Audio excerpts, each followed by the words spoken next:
The heat in the new territories of Hong Kong during the spring of 1973 was a thick, stagnant presence that seemed to cling to everything it touched.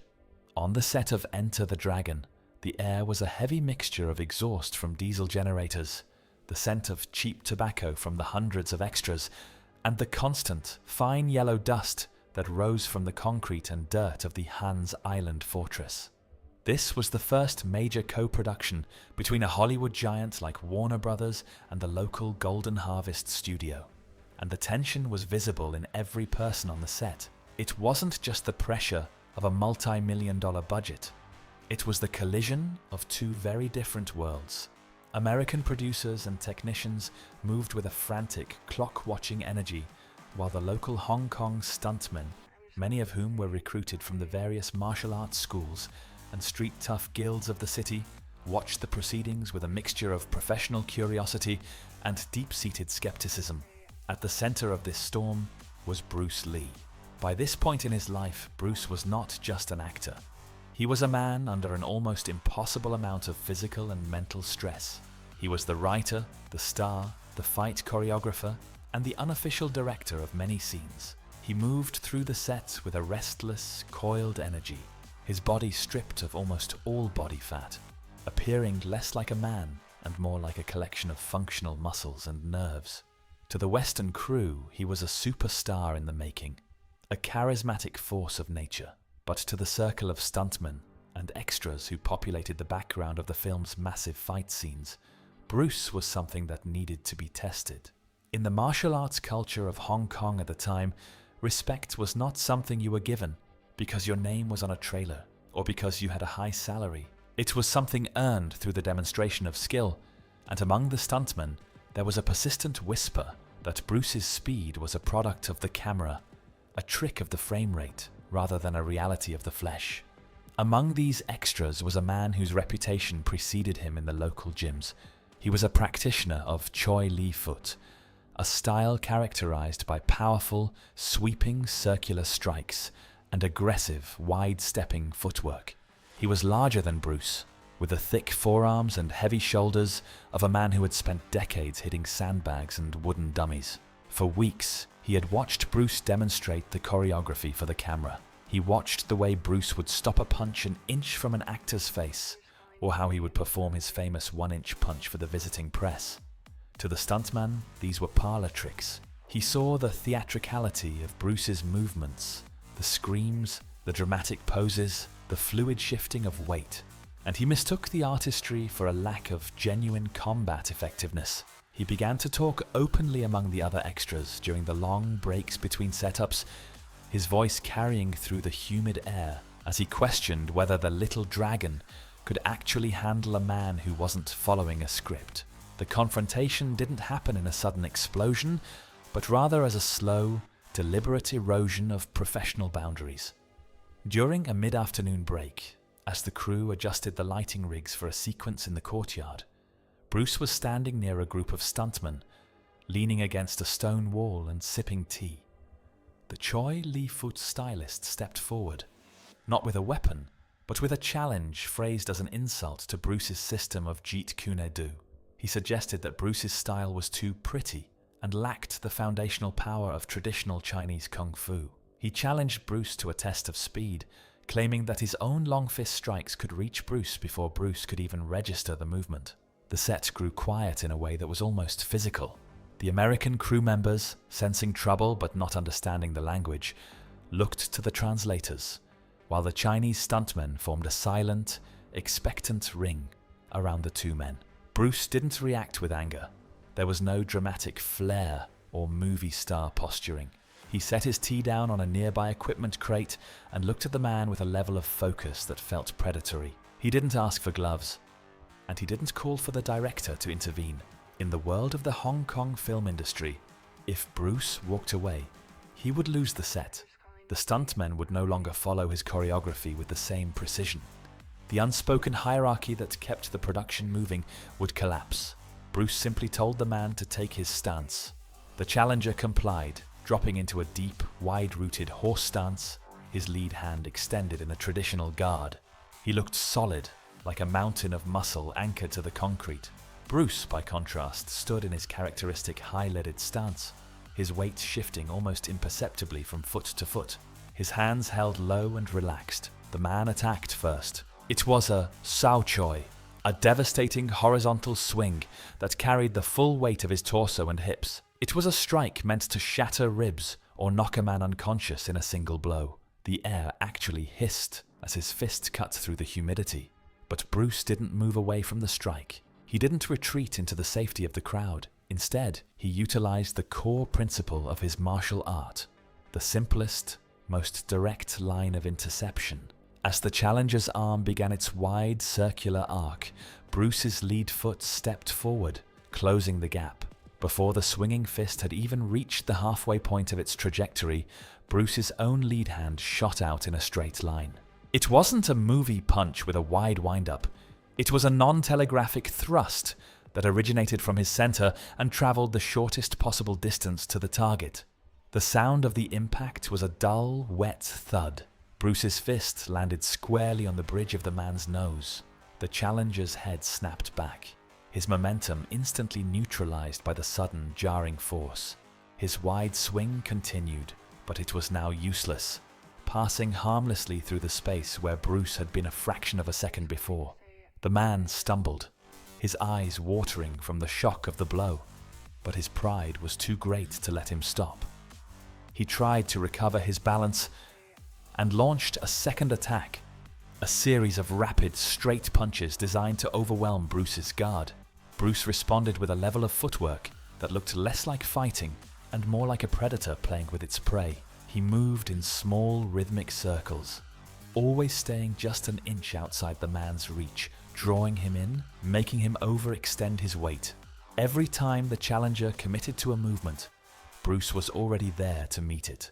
When the man tried to lift his leg for a kick, Bruce's foot was already descending, a sharp downward stomp that pinned the man's shin to the ground before the kick could even chamber. It was a physical demonstration of interception. The stuntmen watching from the sidelines began to realize that they weren't seeing a match between two fighters. They were seeing a man who had mastered the mechanics of time and distance against a man who was still fighting in 3 dimensions. The challenger was breathing heavily now, his movements becoming ragged and desperate, driven by a growing sense of panic as he realized that he couldn't even touch the man he had been mocking minutes earlier.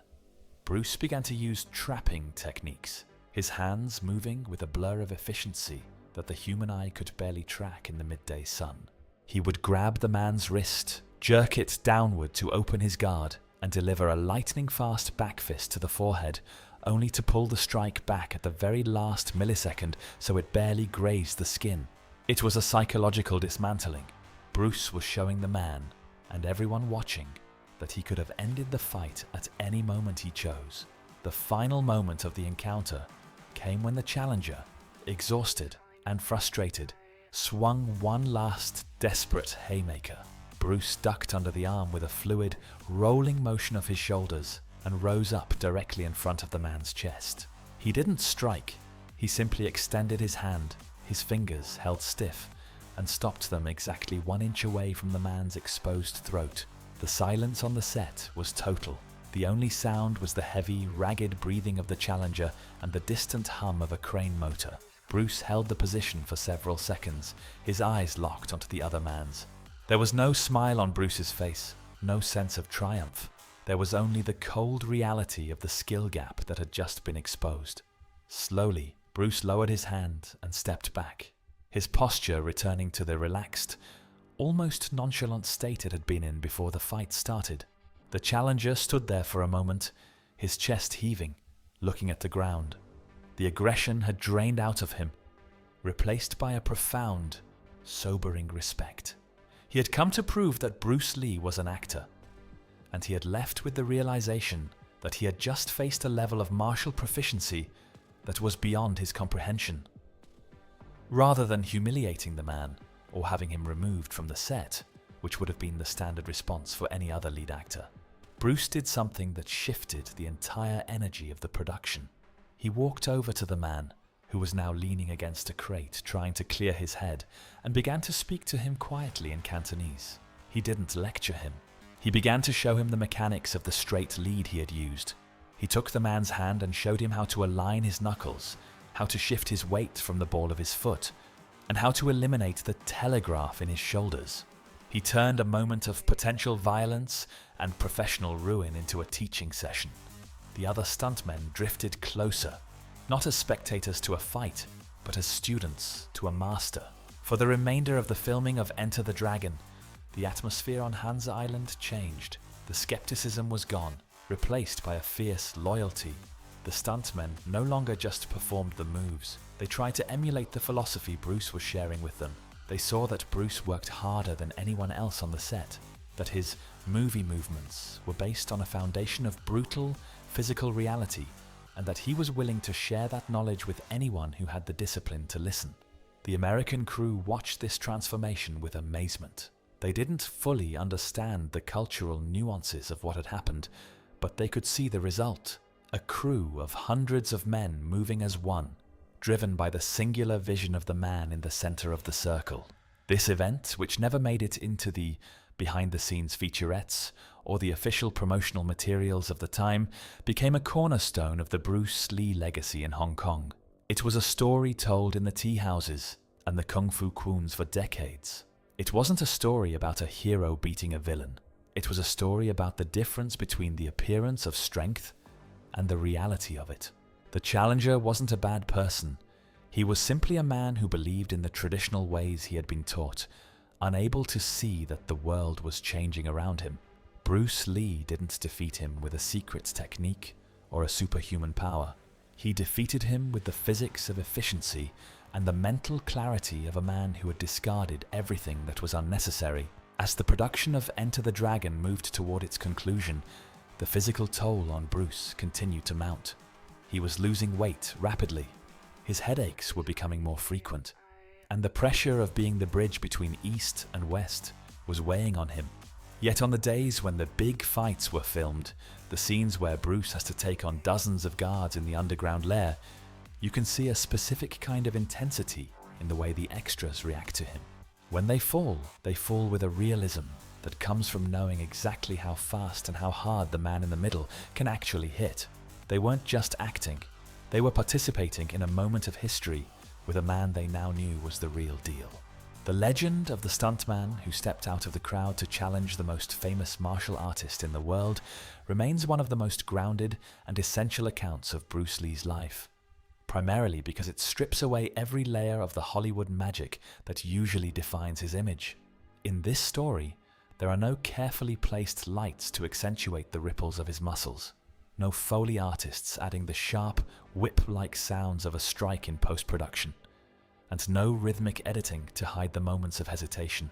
Instead, the story presents a raw, unvarnished scene of sweat, yellow dust, and the quiet cracking of bruised egos on a hard concrete floor in the middle of a standard working day.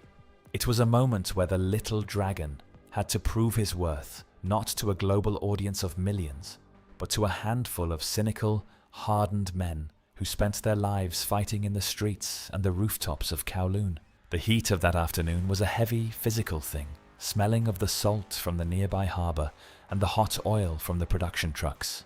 When the fight ended, there was a specific kind of silence that descended over the courtyard, a silence that wasn't empty, but filled with the sound of several hundred people holding their breath at the same time. You could hear the distant, rhythmic thud of a generator and the dry rustle of the wind moving through the scaffolding. In that silence, the reality of what had happened began to sink in for everyone present. Bruce stood in the center of the makeshift ring, his chest barely rising and falling, his hands relaxed at his sides as if he had just finished a casual conversation rather than a physical confrontation that could have ended his career. The challenger, the Choy Li Fut practitioner, was breathing in ragged, heavy gasps that rattled in his throat. He stayed hunched over for a long moment, his hands resting on his knees, watching the blood from his nose drip onto the dusty concrete. The physical toll of the encounter was visible in the way his shoulders slumped and his legs trembled slightly. The adrenaline that had fueled his arrogance now replaced by a cold, sobering clarity. He had swung with everything he had: weight, momentum, years of traditional training, and he had hit nothing but empty air. In return, he had been met with a speed that didn't feel like a punch, but like a sudden change in the atmosphere itself. It was in this moment that Bruce's greatest strength became apparent to the witnesses. It wasn't his ability to win the fight, because everyone on that set knew he could fight. It was his ability to control the violence so completely that he could choose the exact millisecond to stop. He had demonstrated that he could have shattered the man's jaw or crushed his windpipe with the same effort it took to breathe. Yet he had chosen to land just enough force to make his point, and then he had held the final blow back. This was not the behavior of a man trying to prove he was tough.